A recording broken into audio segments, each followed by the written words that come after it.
Los suyos son libros buenos, llenos de misterios fascinantes que atrapan a millones de lectores en todo el mundo, incluso aquí en Suecia. También tienes éxito aquí en Suecia. Javier Sierra, buenas tardes. Hola, muy buenas tardes. También están mis obras traducidas al sueco. Hombre, claro. Vamos ahora. ¿Hay librería aquí en la embajada donde pueda comprar un sueco?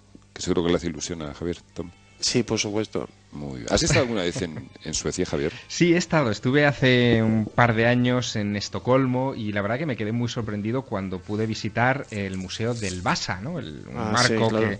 del 17 que pudieron Me lo voy a rescatar apuntar prácticamente para luego. intacto y que es maravilloso, ¿no? Me lo voy a apuntar para luego si tenemos un rato. ¿Dónde está? ¿No? ¿Dónde? Para verlo. Sí.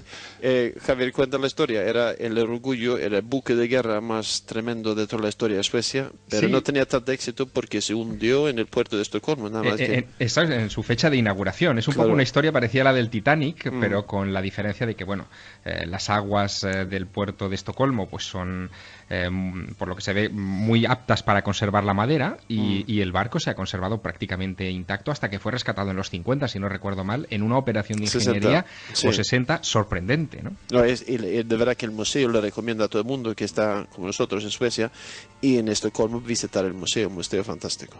Bueno, ocurre, no sé si es tu caso, Javier, no tengo ningún motivo para sospechar de ti, pero puede ser que a lo mejor tú eres de esos que creen haber estado en Suecia, pero en realidad no han ido nunca. Aquello de, ¿has estado en Suecia?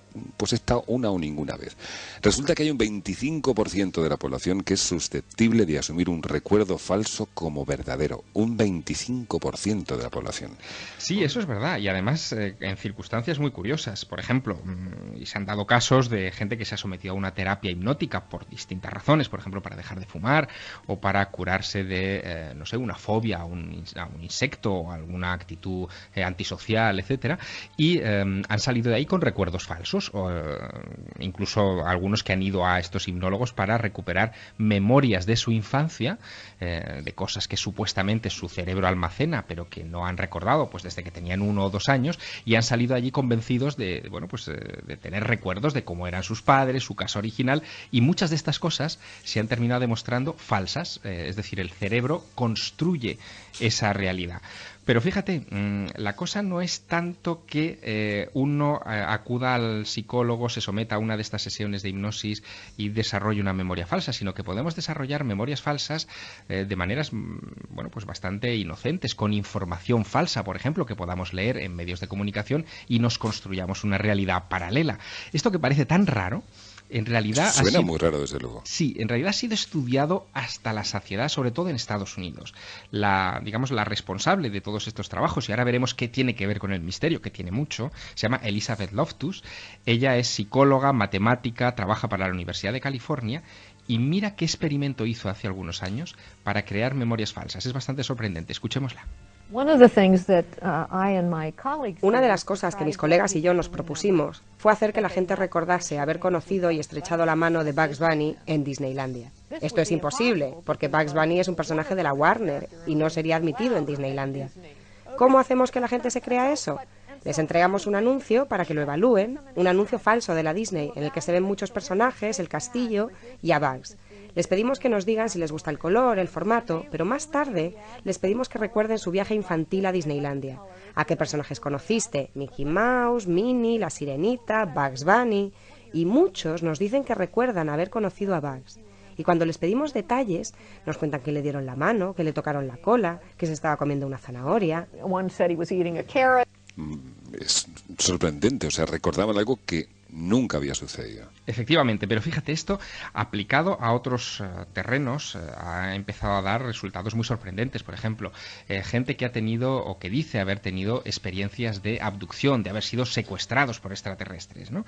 Bueno, pues muchas de estas personas son personas que psicológicamente serían catalogadas como personalidades propensas a la fantasía, es decir, abiertas a todo tipo de creencias, en lo esotérico, en lo paranormal, etcétera. Pero lo más llamativo de todo es que mediante la influencia de películas que ellos han visto en la infancia, de platillos volantes o de misterios, etcétera, han terminado por construir historias complejas, historias que por haber bebido de fuentes comunes se asemejan las unas a las otras y que hacen que, por ejemplo, los que investigan este misterio de los supuestos abducidos, pues hoy tengan una cantidad de problemas tremendos para discernir entre los que cuentan una verdad y los que no.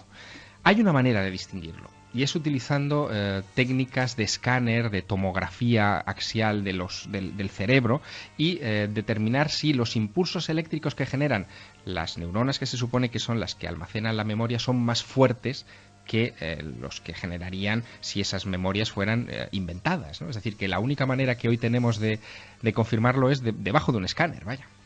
Esto puede tener también implicaciones peligrosas. Lo de Bugs Bunny que escuchamos hace un segundo parece completamente inofensivo, pero puede llegar a ser peligroso. Muy peligroso. Fíjate que esta misma semana la Universidad de Dublín hacía público un informe de una neuróloga llamada Shane O'Mara, que decía que, por ejemplo, las torturas infligidas durante los interrogatorios realizados durante la administración Bush en Guantánamo, ayudaron a los prisioneros a crear falsas memorias, porque las técnicas aplicadas primero provocaban, por ejemplo, grandes emisiones de adrenalina, las famosas cosas que hemos visto en televisión desagradabilísimas, ¿no? De poner a un tipo debajo de un grifo, ponerle una capucha y ahogarlo. Este tipo de cosas provocan descargas de adrenalina intensísimas en la gente que las vive, que terminan dañando los lóbulos temporales del cerebro y terminan ayudando a la creación de falsas memorias. Tanto es así que muchos de estos individuos han terminado por contar a sus secuestradores o a sus captores lo que estos querían escuchar, y por lo tanto se han puesto en marcha varias operaciones militares que han costado millones de dólares y vidas a los Estados Unidos, que tenían como base esa información que era falsa. Qué curioso. Bueno, lo cierto es que el cine ha usado esta confusión entre un recuerdo verdadero y uno falso muchas veces. ¿Quién no recuerda? A lo mejor no lo hemos visto, pero lo recordamos. Por ejemplo, lo que hizo el gran maestro Hitchcock. Bien, aquí es donde intervienen los sueños. Ellos nos dicen lo que estamos intentando ocultar, pero lo dicen todo mezclado, como las piezas de un rompecabezas sin armar. El problema del psiquiatra es examinar este rompecabezas y unir las piezas en los sitios que corresponden. Y averiguar qué diablos está usted intentando decirse a sí mismo. El cine también ha tratado del borrado de recuerdos, en Olvídate de mí, de su sustitución por otros, en El mensajero del miedo con Denzel Washington, un remake de una película de los 50 dirigida por Richard Condon en 2004. Pero quizá la peli donde más, de forma clara y notoria, se habla de la implantación de recuerdos es la de Schwarzenegger, donde aparecía Puyol de la tripa de un señor y donde al final se hinchaban los ojos. En inglés se llama Total Recall, está basado en un cuento, en una novela, una novelita corta de Philip K. Dick. Seguro que recuerdan esta escena. ¿Ha traído frutas o vegetales al planeta? 2 semanas. ¿Cómo dice? 2 semanas. 2 semanas. 2 semanas. 2 semanas.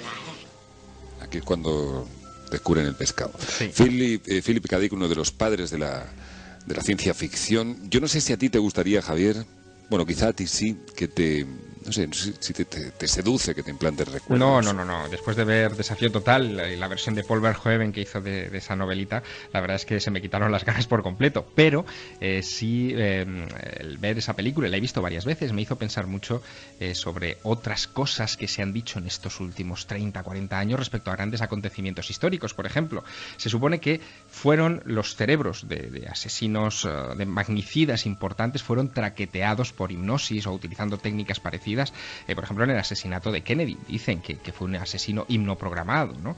O, por ejemplo, hay un caso que ocupó páginas y páginas y páginas durante los años 80 en los Estados Unidos, que tiene que ver con este asunto de las falsas memorias y que despertó el que es el caso, a fecha de hoy todavía, el caso judicial más largo y costoso de los Estados Unidos. Es el caso de Virginia McMartin. Muchos no lo recordarán, pero Virginia McMartin y otros 6 profesores de California fueron acusados de abusos a sus alumnos de preescolar. Durante varios años, del 83 al 90, fueron sometidos a diversos juicios porque los niños de ese centro contaban todo tipo de cosas. Por ejemplo, que los profesores hacían aquelarres, misteriosas ceremonias satánicas en las que abusaban sexualmente de ellos, los conducían, por ejemplo, a túneles por debajo de las instalaciones del colegio donde se realizaban todas estas ceremonias, hasta que se dieron cuenta las autoridades, cuando empezaron a investigar, que, por ejemplo, esos túneles no existían. existían. Y que muchas de las cosas que decían que se habían hecho en tal y cual aula eran imposibles porque tales aulas tampoco existían o habían sido clausuradas. En fin, cosas que se habían ido generando por una psicosis entre padres, alumnos y medios de comunicación en la mente de aquellas gentes y que terminó, bueno, costando al erario público 15 millones de dólares y la absolución total de todos los implicados. Hombre, lo cierto es que Virginia McMartin, en fin, murió a los 5 años de terminarse el caso, a los 88, pues muy mal, porque aunque fue absuelta y se demostró que todo había sido una confabulación social, casi una enfermedad social que había afectado a todo aquel pueblo, pues terminó siendo señalada por la calle por prácticamente todos los que la habían visto en los telediarios en aquel tiempo, ¿no? Qué curioso. De todas maneras, ¿quién no recuerda, y esto evidentemente no con una connotación tan negativa, pero quién no recuerda algo de una forma clara, meridiana, algo que no pasó? O sea, yo, por ejemplo, mi hermana esto te lo tengo que contar, Tom. Éramos pequeños, mi hermana rompió un caballo que teníamos. De madera. De madera, no lo subíamos. Bueno, yo he crecido toda mi vida pensando que yo había roto aquel caballo. Imaginándome, vamos, yo puedo reconstruir el caballo, cómo yo lo rompí. Hace 3 años, mi hermana dijo, no, fui yo. Esto es normal, Javier, por cierto. Te quita tu niñez, casi, ¿no? Sí, yo recordaba perfectamente haberlo hecho, pero resulta que no fue así. Es normal, Javier. Bueno, es normal porque 1 de cada 4 personas tenemos ese tipo de falsas memorias. Los psicólogos dicen que algunas con más propensión o con más frecuencia que otros. El tener un recuerdo falso de la infancia es relativamente normal. Otra cosa es que estudiando la personalidad de ese niño que tiene ese recuerdo falso, en este caso tú, pues habría que ver si, por ejemplo, tú tuviste algún amigo imaginario. Yo no sé si eso... ¿Tom se llamaba Tom o es que era Tom? No, sigue siendo Tom. Bueno, pero Tom es de carne y hueso. Pero tú imagínate, hay muchos niños que hablan de sus amigos imaginarios que nunca han existido y describen a sus padres cómo han estado jugando en la pelota en el patio de la guardería con un chico que se llamaba Tom, pero no hay ningún chico que se llame Tom que va a esa clase, ¿no? Bueno, pues cuando uno estudia esa clase de personalidades, descubre que a lo largo de la vida ese cerebro va a ir creando esos falsos recuerdos. La cosa no tiene ninguna trascendencia salvo que entremos en un territorio que sea casi legal, ¿no? Porque hay muchos casos de denuncias, por ejemplo, en Estados Unidos 400.000 denuncias al año de abusos sexuales a niños. Bueno, pues de esas 400.000 ya los propios jueces saben que un 20% probablemente no tienen ningún fundamento, que se trata, por ejemplo, y esto es muy curioso, de lo que ellos llaman alienación parental, es decir, 2 padres que se separan, pues uno de los cónyuges, el que quiere la custodia de los niños, convence a los niños cuando los tiene durante el fin de semana de que su padre o su madre abusa de ellos o les pega, les maltrata, etcétera, y el niño termina asumiendo eso como verdad. En fin, el tema es delicadísimo, peligrosísimo y muy difícil de detectar. Cierto, y ahora que hablabas de los amigos imaginarios, en mi colegio, Tom, pero era muy soso. Tiene un amigo imaginario, pero no le hacía caso. Está bien. Bueno, es interesante. Yo también, no sé, yo tengo tantos recuerdos de niño en Suecia. A lo mejor toda esta persona piensa que no soy sueco de verdad, pero un actor haciendo el sueco va a tener razón. A lo mejor no tengo un pasado en Suecia. A veces la gente lo que no es por el acento. Claro. Pero mira, a veces basta con implantar, la semilla del falso recuerdo, ¿no? Elizabeth Loftus, esta mujer que escuchábamos al principio de nuestra conversación, hizo un experimento también muy curioso. Utilizando hipnosis, implantó a una persona adulta un recuerdo de infancia de algo que no había sucedido. Le dijo que él se había perdido en un supermercado, le hizo creer que esa experiencia, que se había perdido en un supermercado y que un señor lo recogió y lo tuvo durante un año viviendo en su casa. Bueno, pues el cerebro de esa persona durante el año siguiente estuvo construyendo escenarios vinculados a ese año perdido. No es solamente la semilla del falso recuerdo, sino que el propio cerebro utiliza información efectivamente y construye una memoria. Vaya, interesante, muy interesante. Lo importante es vivir en el presente. Sí, que sí. Yo creo que sí. Javier Sierra, escritor, investigador, amigo, bestseller. Muchísimas gracias, amigo. Un fuerte abrazo y buena estancia en Suecia. Sí, tengo que ver si encuentro algo que llevarte, un souvenir, bueno, si encuentro algo bonito te lo llevo. Galletas. Allí se hacen unas galletas estupendas. Venga, pues no te cuenta con ello. Casi seguro que te las llevo. Lo despedimos en sueco. Hej då, Javier. Hej då.